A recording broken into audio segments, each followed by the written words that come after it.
Yo, what's up guys, it's Olivia back here, and I'm going to be showing you a tiny bit of all my slimes. So, I'm going to show you a tiny bit of all my slimes. It's going to be awesome. I'm not going to tell you what they're for because it would take too long. So, first one is from my first video, that's all I'm going to say. This one's called Christmas Special. It's really shiny.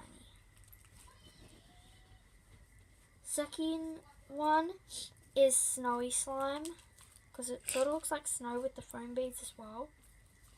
It's really nice. My third one is Ice Cream Slime, and it does actually feel like ice creams because it's really cold.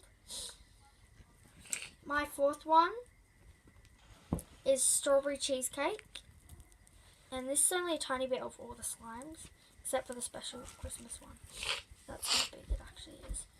And yeah, strawberry cheesecake. My fifth one is Disney Princess, because it's pink with gold. And my sixth slime is Sloppy Mint.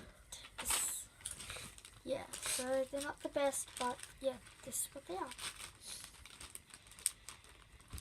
Yeah, thank you for watching. It's a really short video. I just wanted to show you a tiny bit of my slime. So yeah, so yeah, make sure you subscribe, like the video, and comment down below which one was your favorite.